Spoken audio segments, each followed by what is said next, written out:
Вот, мы... Так. Как тут все прикольно. Классно. Видите?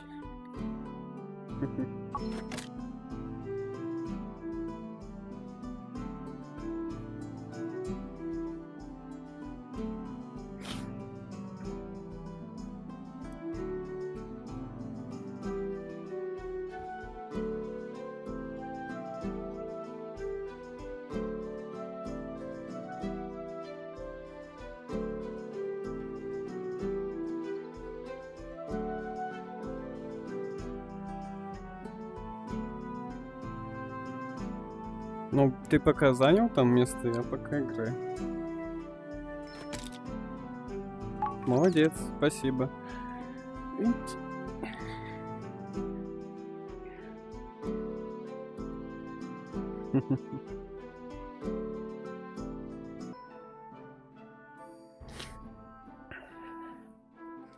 В общем, пускай просто как окружение будет домикать. Так.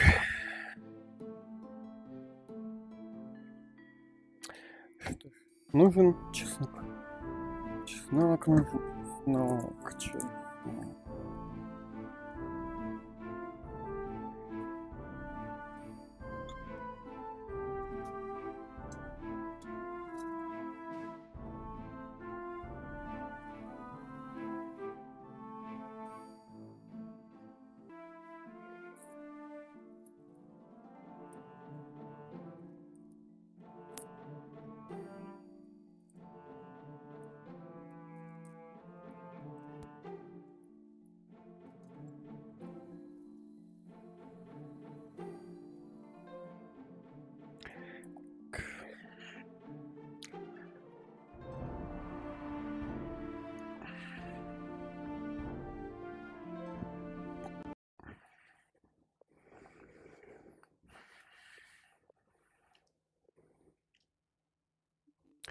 Ладно, YouTube включу.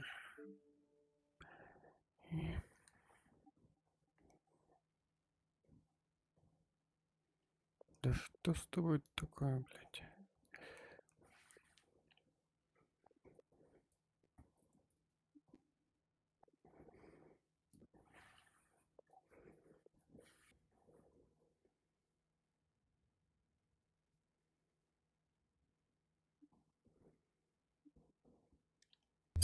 Hey everybody, Adam Savage at Earl Hayes with Props to History's Michael Corey. Hello, sir. Hello again. It's time to have a serious conversation about money. Actually, there's a terrible movie called Way of the Gun that includes this wonderful line in which James Caan says to someone, $10 million is not money, son. It's a motive with a universal adapter. Stacks of money are the ultimate film MacGuffin. They absolutely are. And all of the stacks of money from the history of film have come from here. Pretty much, yeah. There's a few other come down to someone. It oftentimes stems from someone getting this money off of set, trying to use it, and then it gets traced back. Right. And So that's why the visits happen. Is that they'll be like, let's say a briefcase explodes and money's flying around, and someone on set or someone offset, money flying around, picks this up and thinks maybe I should pass this and tries to spend it. And then the Secret Service doesn't care where it came from or why. No, because as you say, they don't have much of a sense of humor about it. Making replicas of U.S. currency that were starting to get better and better and closer and closer. And that's when the Secret Service, it's the reverse and the obverse. Right, and the color and the different colors. The different colors for it. And that's done on a different type of press than what they have here today, because it's a massive, massive machine. The press is used to make these, and they don't have the room for them anymore. Sure. So they've done away with them and they do this offsite. But they still have these. And it starts out with artwork, hand-drawn artwork. It's no longer used. That economy doesn't even exist. The money's worthless. It's just paper. So why is it problematic? Because now money can come back into circulation. There's always the risk of that. And it's just one of those things that there's not a hard and fast rule against it. But also imagine there's a collector's market, and Earl Hayes doesn't want to mess with some collector's market. I think of my friend Ryan Nagata when he makes NASA parts, specifically always includes the word replica in the serial number. So because his stuff is so close to the real. But I mean, this could also fool a collector. Yeah. And it's one of those things that if you're making money that way, the Secret Service is going to go, what else are you doing? You know, and to keep the Secret Service happy, just don't.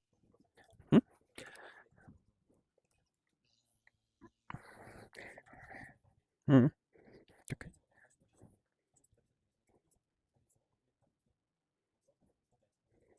Don't do that anymore. Do we know who this is on this bill here, on this play? I think that's actually, so a little history of Earl Hayes Press. Yeah. So back in the day, 1915, Earl Hayes starts this.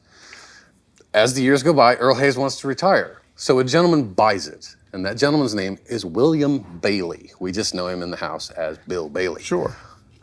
Bill Bailey is the most seen signature on money in film history. Hilarious. And that's old Bill. That's Bill. That's Bill Bailey. That's great. So Bill Bailey shows up on money a lot. So does the gentleman who used to own this, the current owner's grandfather. We call him Steve.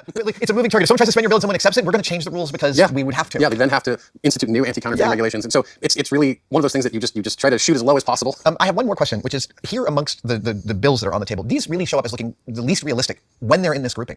But is that something that's really easy to solve in camera in terms of your color balance? And so these end up feeling much more real on camera, even though they seem quite highly tinted to us. Your lighting is going to be heavily dependent on. Like if I'm prop mastering a movie and they say get me a whole bunch of money, I'm not going to buy this briefcase and this. Right. I'm going to use one type of currency Of course, because of lighting. But it could be that a scene is so dark or so heavily lit that you need something of that color, so they make it in different tones as necessary. And like a lot of this, like this money, stems from when black and white television was still a thing. Right. So it works in black and white, it works in color. Gotcha. And this is such a commonly used bill at this stage. Right. But it also leads, it's a question I get a lot. What's the most reused prop? Oh, it's a fascinating story that has a lot more questions than answers. It's really cool.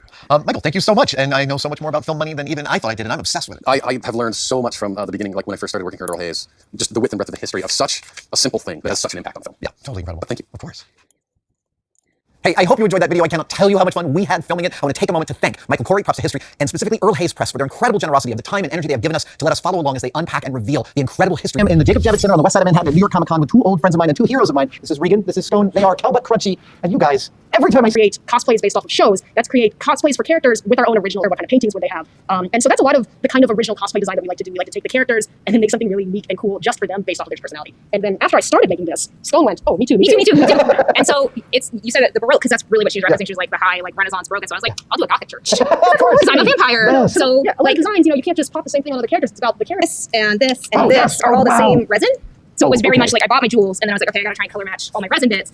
Amazing. Yeah, I did put strings on it at some point, but I'm worried that I'll break it. There's so many disciplines being represented here. I'd like to start. Can I start with the construction inside? Is this what you do? And there's a headband underneath that the screws are coming through, and so it really stabilizes the whole You're piece. using all the pieces to hold each other together. Exactly, That's great. exactly. Are these meat skewers? Wooden meat skewers? They are. I'm so glad I got that right.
Yeah, the embroidery took 8 minutes, but setting up the machine took half an hour, and digitizing it took 3 hours. So And getting these machines to do exactly what you want is never And trivial. people are like Asian robots, you'll just print whatever you want. And it's like, No.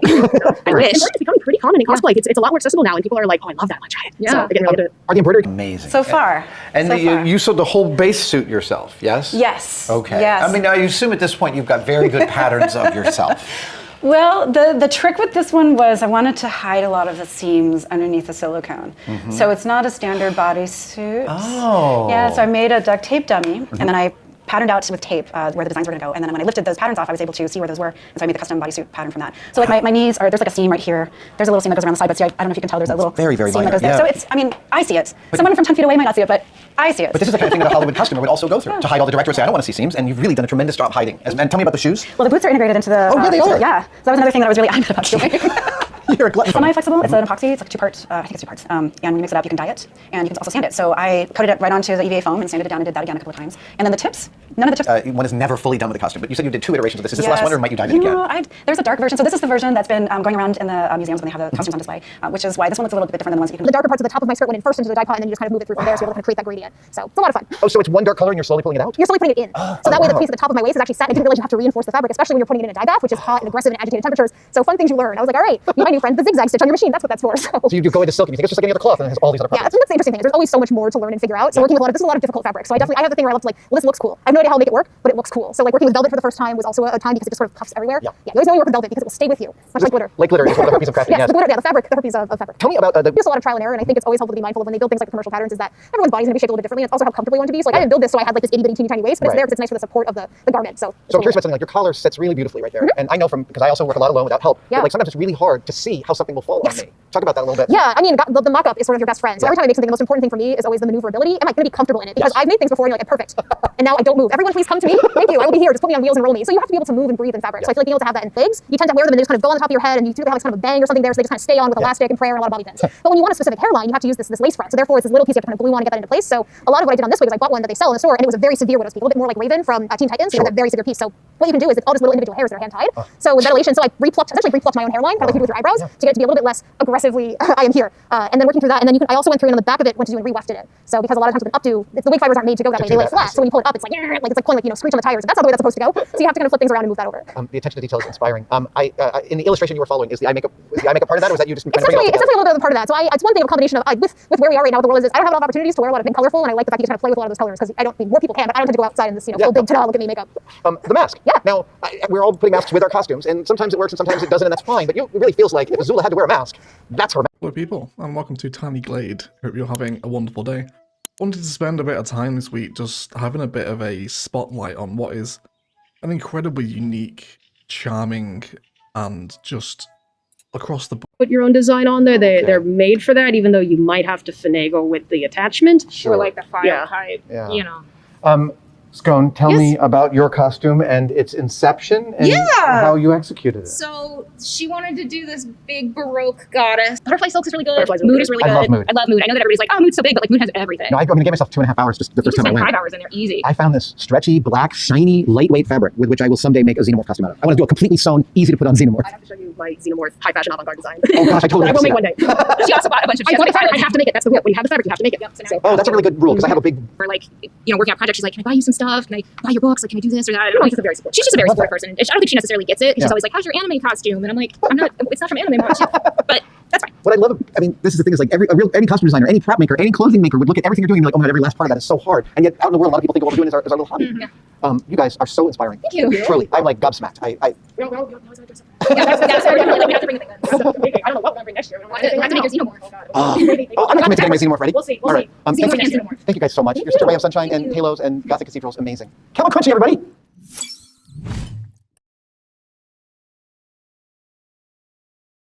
Beverly, it is so good to see you, old friend. How are you? Good to see you again.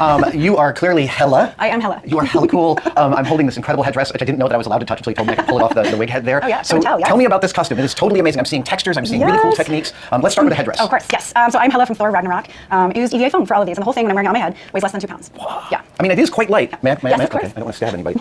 Oh my God, my ears. I know your ears have to kind of there we tuck go. in a little bit. Yes, it's meant to be one of the glasses. Not many people know that, but the original was the yes. I feel like killing people.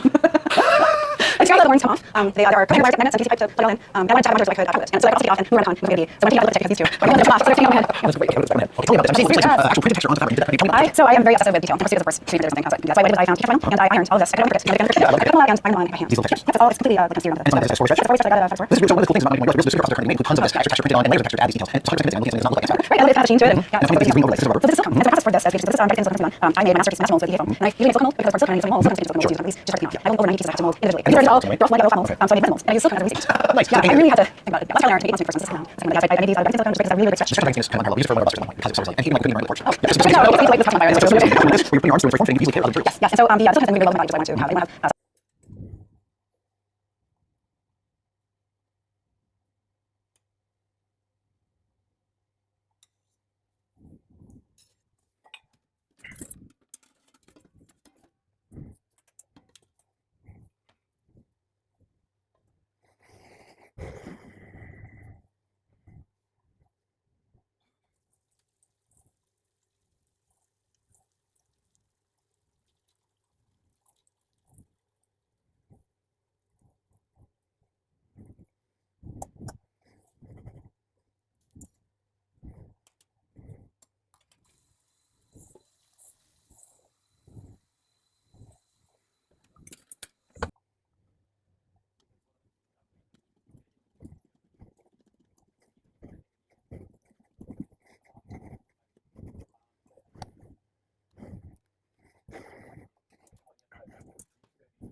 Kezia, welcome. I'm so Thank you. glad, or shall I say Mysterio? Yeah. This is magnificent what you're wearing. It's Thank incredible. you. And am I right? You've been cosplaying for a while? Okay, but this is, if I'm reading correctly, the first time you've scratch built everything in a costume. Yeah, everything. Okay, what was the impetus behind wanting to scratch build the whole thing? So I usually will buy some things off Amazon and like modify them, but I wanted this one to be really accurate, and you just can't get that accuracy from modifications. You got to do it all yourself. Okay, so walk me through the process. I've seen so many different Yeah. techniques in this. So I started with the boots. I used Beverly's technique for making the boot covers. So I sewed everything, painted it, and then I moved on to the suit. Now, this is a texture you didn't buy the fabric like this. I just bought the dark green. It's like faux leather, and then I had to hand stencil all the little designs, and then I hand painted everything. It's coming off a bit because it rubs. Yeah, but I'll still, just that's redo it. amazing. Thank you. And it's across the whole thing, this Yeah. bodysuit. And you made the bodysuit as I well. did, yeah. Okay, so once you've got the bodysuit with all of the texture there, then you're Yeah. moving on to, is there some cast parts, there's some foam additive building? It's all foam. Okay. I did everything out of foam. Oh my This gosh. is foam, this is foam. These guys are foam, and then underneath is sewable foam. So to attach it to the fabric, sew it on the sewable foam, and then just barge it on Onto the that old piece. stuff. Yeah. Oh, nifty. So you've got a smaller sort of footprint underneath to give it a real mechanical connection. And then this breastplate is, Yeah. you've got integral lighting in it as well. Yeah, some of it came apart on the airplane, but that always happens, so it's fine. And then the gauntlets are, I see you've got They're all foam. they actually open up to allow you inside. Yeah. And they have integral lighting as We well. do. You can really see. Wow. Yeah, and then this stuff is all acrylic that we had to heat form. We just bought big sheets, laser cut out the pieces, and then we had to sit there and form it over like bowls and mugs and just stuff we found in the kitchen to get it. And then there's details which are on this cape. Oh, They're yeah. even more, yeah, look at this. Oh my goodness. So these are all appliques? Yeah, so we designed the blue stuff. We designed it and got it printed. Turned out great. You can see a little bit of the lines, but it's okay from far away. It looks Actually, from a foot away, it looks fine. And you've matched the texture of something hard 3D printed to something foam. You matched the color exactly, and that's not trivial. Thank you. How does it feel to wear? I was just before the camera rolled. I was telling you that the sad moment of spoiler of the movie is when Mysterio says, "Get this stupid costume off me," and I was Yep. like, "Oh no!" But you said you identified with I that. do, because it's so tight, and at the end of the day, it hurts. Yep. And so when I take it off, I get little bruises, but it's worth it. It's the armor bites Yeah. and the scrapes of it. Yeah. Yeah. In my costume yesterday, there was a part that was just touching my arm when I was putting the costume on, but by the end of an hour on the floor, I had this big bruise on my. Yeah. Yep. You have to suffer. Kezia, thank you so much. Completely simple off the shelf. Then we started moving down to like custom electronics. Ooh, Kapton tape. Yes, and duct tape and all the baling wire as you would expect at this phase. And again, this did pretty well. And we're like, we're on the right track. Then we started getting down to smaller sizes. Now I'm curious, when you go to smaller sizes, when you went to smaller sizes, and like this is less than half that, and the newest one is less than half that. Are you guys? I would expect that there would be engineering issues with scaling the fluid dynamics. Huge. And yes, Huge. everything changes. So as So nothing you learned here. It did not transfer. It did not transfer. Everything stopped working all of a sudden. And fluid dynamics and Reynolds numbers are a real thing, yeah. right? So fluid at that small scale becomes really viscous, right? The ratio between inertial and viscous forces, those viscous forces start to dominate. And so you're pushing honey. And so every propeller design and every thruster design and every lumen design didn't work anymore. And we had to go back to the drawing board. And so what you see here is a long series of partial successes and learning and getting better and trying something different. There's 5 or 6 different modalities of thrust and thruster configurations. There's a lot of learning. So you can sort of see how quickly we get to almost that size. Right. And then all of a sudden there's all So getting to the thing, right? yeah, this looks pretty straightforward, but there's so much knowledge and history in order to get to that point. You know, initially we said, we want to make robots that go inside the body. How cool would that be? And we started thinking, how would you do it? I mean, are they worms? Are they inchworms? Are they tank treads? These are some of your first iterations of ideation on this. Yeah, so late 2018, that was our company, was this notebook. And then James started building physical prototypes. So this was his version of a walking foot. And we were thinking, maybe if we had a bunch of walking feet around the outside, maybe that would work. Then we started thinking, hey, let's go corkscrew geometry. That I love. That makes me Right? super happy. And the cool thing is this was pulling itself across our couch. Yeah, and we're right. thinking, like, it's moving, right? Then we started thinking contra-rotating corkscrew. We were doing like flagellating tails, like all the stuff you would see in the industry. We were swallowing blank pills just to see if they'd actually go through our bodies, right? You're just breaking the system down to each of its component parts and solving those problems one by one. Trying to, right? So this guy that you're holding started tying a bunch of pig intestines in knots. We had just gone to the local market and got a bunch of. So you got a piece of stretched and you powered up and. Yeah. And so that's when Ben, who's on our team, said, you know what, maybe instead of crawling through the whole GI tract, if you just drank some water, you might be able to swim. And so that's when we got into this multi-copter concept. And so we said, okay, well, what flies well? This has been through a fair amount, right? But we basically said, what flies well? Well, quadcopters fly well. And so we started this process where we just. Как много вас строек? Да, вот так парку бежим. А это к школе. И почти достроилась. Детям Ourselves a basic printer, we got some Raspberry Pi hardware, and we made a quadcopter submarine. And that gave us, a lot of degrees of freedom. And then we set about trying to make it smaller. So we got down to Red Bull size. This was the first time we went to custom electronics. So we left the Raspberry Pi here, but we kept the Wi-Fi length. We kept this camera. We were using a lot of JB Weld. I see all the JB Weld and the copper bowls. We tried to go a little bit smaller. This was a difficult fundraising time for the company. I swear you'll be able to swallow it. But we started to get down to this scale where we had a stack of PCBs that would plug in. Yeah. And this actually was a whole new chapter for the company. People started thinking like, hey, this is kind of elegant. We shot this video in a local bar with our fish tank on the bar with the thing swimming around. Nice. And to some pretty sweet techno, I might add. And once we had this, the money started coming in a little bit better. And then we said, let's make it small. So when we got to this scale back in June of 2020, we had a swallowable quadcopter. The problem though is earlier we were talking about 3 grams. This thing is more than 5 grams, and it sinks like a stone. Of course. So the lithium batteries at that time did not have a C rating that could keep up with the motor. So we were using these huge cells with more energy than we needed, but we were choked for current here. The thing that I'm really proud of is that you met Kian and Tomas, who are now doing an injection moldable version of that design. Wow. So this guy is 3D printed, but it's 3D printed injection moldable geometry. That thing's flying beautifully, right? So we're actually very close to a workhorse production ready robot that we can actually use as the platform for the company.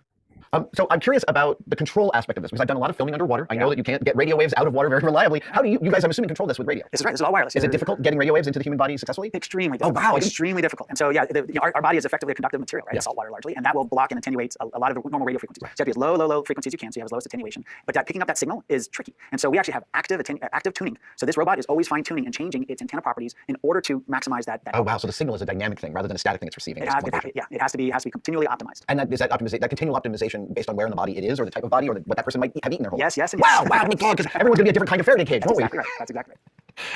Can we steer one? Yeah. Can we steer one around? I see this beautiful thing. Nothing, this, like as a science communicator, an empty tank of water just begs for something. Each of these motors, these are vibration motors from a cell phone. They're so super super small and they're super inexpensive for us. We 3D print the propeller, we put those propellers on there, and then they're embedded. So those propellers are embedded inside. So as you're swallowing it and as it's in the human body, those propellers are nowhere near can touch you as they're spinning. Right. So that whole back end has these lumens. It has sort of stators because they're directing the flow through the center of gravity. Very specific thruster section in the whole back half of this thing. Okay. Right in the middle of the battery. It's a nice lithium-ion battery. It's a tiny circuit that fits in that little spot. Let's see it swim. Oh, I get to drop? Cheers. Amazing. Oh, hi there. Here we go. Here you go. I can get you going here. All right. Okay, so... Is this the smallest swimming robot right now in the world? This is the smallest medical robot in the world. Gotcha. In terms of being able to be something that is safe and going through clinical trials right now. So there's been a lot of work done, again, in universities and even in small labs related to this concept, but no one's been able to try to bring it actually a product to market. And it's pretty important. Like, there are people who suffer stomach issues all day long across the world, and pretty major stomach issues, and they don't have a real easy option except to... What? It's just the mechanical stuff is really fascinating. You're quite acrobatic in your piloting there. That's a nice way to put it. Look at that holding onto the bubble. You were talking about it pushing through honey. I think people... Actually, we'll make about 20 robots a week, but then pretty much every 2 weeks we have some change in it. We're going to change the thruster, we're going to change the process, and effectively it becomes a new robot. And so there must be like an ongoing, continuing list of new things you want to try, new aspects you want to experiment with. That's correct. And some of it are just from us because we're trying to either improve, cost or manufacturing or quality. Sometimes it's from the doctors, and the doctor's like, oh, can you add this or do this a little bit different? Right. And then the team will go and we'll design and we'll build and we'll test a new robot. I think that a lot of people's first question is, how do you retrieve these? I pictured, in my head, I pictured a little 3D printable lattice you'd park on the side of your toilet bowl with some signal thing in it and it would just swim over to it. That's my idea. And gets put into landfill. Amazing. But it's 3 grams instead of kilograms worth of material out of a normal endoscopy that go into landfill. Wow, so I got you. Okay, cool. Is it time we're really doing this? Okay. Here we go. Taking this swig. I'm putting this in. Uh-huh. I want to see if we can see this. Good. Swig.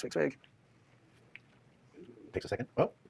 So notice you kind of have oh, there you go. We're getting some good stuff. Yeah, what stuff happened? That's stabilized. But the doctor might be like, oh, what's that little thing? You might want to go like zoom up on it. That's totally normal. That's fine. But let's just say that the robot would know that in advance and would go zero in on that spot. And that's what it wants to do. So it does a lot of analysis and controls based on image. That's really remarkable. I'm also I'm impressed with how much just general ambient movement there is. Right? I mean, obviously I knew these systems were working while I didn't have to do a lot of management of them, but watching how much there is going on. Your stomach's working, and what it's doing is it's munging around like whatever. It ate a thing, and so it wants to effectively work it and start to dissolve it. Right, and so your stomach is going to produce acid that's going to try to soften all the material, so that as it goes through the rest of your GI tract, it's easier to digest and absorb. So the stomach's got a big function, right? It's a big bag, and it's gonna sort of convulse, and it's gonna kind of try to work and break up material, getting ready for the next part of the journey in lives. So one of the things I loved about the talk I saw you give at the conference we met, was your theatricality. And I turned to my friend when you swallowed the pill button and I said, oh, it's just all going to be pennies in there. And I told you that joke and you said actually that you had, look at this, we're moving places, we're going places. This is so amazing. Beautiful stomach. But what you told me was that you've actually swallowed things for the camera to see. We do that quite often. That has to have gotten a great response. Generally, and it always scares someone because we'll swallow something simple like raisins or pistachio or something. But sometimes we'll make something special